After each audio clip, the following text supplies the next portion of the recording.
सोचिए भारत और जर्मनी में किसी तरह का ट्रेड वॉर शुरू हो जाए और इसकी वजह से जर्मनी भारत में हो रहे बड़े कंस्ट्रक्शन प्रोजेक्ट्स पे रोक लगा दे। ये बात मैं बड़ा चढ़ा के नहीं कह रहा, क्योंकि आज भारत ऑलमोस्ट पूरी तरह से हेवी लिफ्ट क्रेन्स के लिए इस देश पे निर्भर है। इनफैक्ट आज जर्मन कंपनीज ऐसी भीमकाय क्रेन्स की सप्लाई भारत को चाइना के थ्रू करती है, जिसका एग्जाम्पल आप पिछले साल देख चुके हैं जब हमने जर्मनी को टनल बोरिंग मशीन्स का ऑर्डर दिया था और जर्मनी ने इन टीबीएम्स को चाइना में मैन्युफैक्चर किया। बाद में चाइना ने इन मशीन्स के एक्सपोर्ट पे बैन लगा दिया और भारत का बुलेट ट्रेन प्रोजेक्ट इसकी वजह से बड़े लेवल पे इंपैक्ट हुआ। आज भारत दुनिया का तीसरा सबसे बड़ा कंस्ट्रक्शन इक्विपमेंट मार्केट है, लेकिन आज तक भारत में ऐसी क्रेन्स बनाई ही नहीं जाती जिनकी लोड कैरिंग कैपेसिटी 100 टन से ज्यादा होती है। इसका मतलब ये कि बड़े बड़े metro projects, bridge constructions, wind energy parks और शिप बिल्डिंग यार्ड जैसे इंफ्रास्ट्रक्चरल डेवलपमेंट्स में हमेशा से इंपोर्टेड क्रेन्स का इस्तेमाल होता आया है। कुछ ऐसे मैन्युफैक्चरर्स हैं जो 100 टन से ज्यादा कैपेसिटी की क्रेन सप्लाई जरूर करते हैं, लेकिन ऐसी क्रेन्स भारत में केवल असेंबल ही की जाती हैं। हालत यह है कि हेवी लिफ्टिंग क्रेन्स के प्रोडक्शन ना होने की वजह से आज भारत में बैठे लोग सेकेंड हैंड क्रेन्स तक जर्मनी और जापान जैसे देशों से इंपोर्ट करते हैं। दुनिया में 5 से 6 ही ऐसे गिने चुने देश हैं जो 500 टन से ज्यादा कैपेसिटी की क्रेन्स मैन्युफैक्चर करते हैं, और यही देश हैं जिनकी वजह से भारत समेत दुनिया के ज्यादातर देश अपने यहाँ बड़े प्रोजेक्ट्स का कंस्ट्रक्शन करते हैं। इनमें से कोई भी देश ये नहीं चाहेगा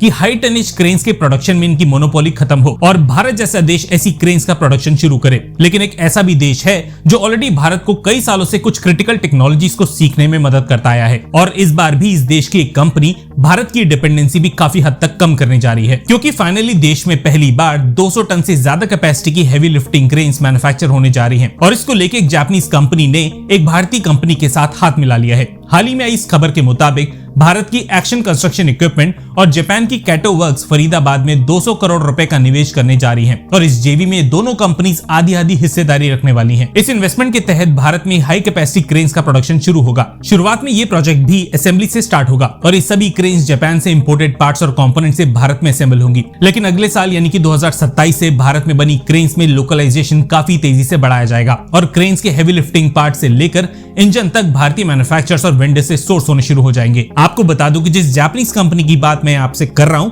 वो 100 से ज्यादा सालों से क्रेन्स के प्रोडक्शन कर रही है, लेकिन अभी तक इनका प्रोडक्शन केवल जापान और जापान से भी ज्यादा चाइना में है। ये पहली बार है कि जब ये जापानीज कंपनी अपना मैन्युफैक्चरिंग बेस चाइना के अलावा किसी तीसरे देश में खड़ा कर रही है। देखिए, चाइना टेक्नोलॉजी में आगे इसलिए निकला क्योंकि दुनिया की कई एडवांस टेक्नोलॉजीज दूसरे देशों ने वहां लाकर मैन्युफैक्चर की। इन देशों में Japan, Germany, south Korea, USA, Switzerland और स्वीडन जैसे देश शामिल हैं। भारत ने मैन्युफैक्चरिंग के दरवाजे 2014 में खोले थे और अब धीरे धीरे भारत में भी ऐसी कुछ हाई एंड टेक्नोलॉजीज आना शुरू हो चुकी हैं। भारत ऑलरेडी 100 से ज्यादा देशों को लो कैपेसिटी क्रेन्स का एक्सपोर्ट कर रहा है, लेकिन अभी तक हाई कैपेसिटी क्रेन्स के सेगमेंट में भारत ने एक्सपोर्ट मार्केट में कदम नहीं रखा था। जापान की मदद से अब फाइनली सेगमेंट में भी भारत पैर जमा पाएगा और इस जेवी की वजह से दुनिया के और बड़े मैन्युफैक्चरर्स का कॉन्फिडेंस बढ़ेगा और भारत में ऐसी और कंपनीज हाई कैपेसिटी क्रेन्स का प्रोडक्शन शुरू कर पाएंगी। साथ ही भारत को ऐसे डेवलपिंग मार्केट्स में भी घुसने का मौका मिलेगा जहां जर्मनी के अलावा चाइना डोमिनेट करता है। भारत जापान का जेवी भी ऐसी ही डेवलपिंग इकोनॉमीज में उतरने के लिए तैयार किया गया है, क्योंकि इन देशों में हाल ही के दिनों में हेवी लिफ्टिंग क्रेन्स की डिमांड कई गुना ज्यादा बढ़ी है। एग्जाम्पल के लिए अफगानिस्तान जैसा देश जहां की आबादी 40 मिलियन से ज्यादा है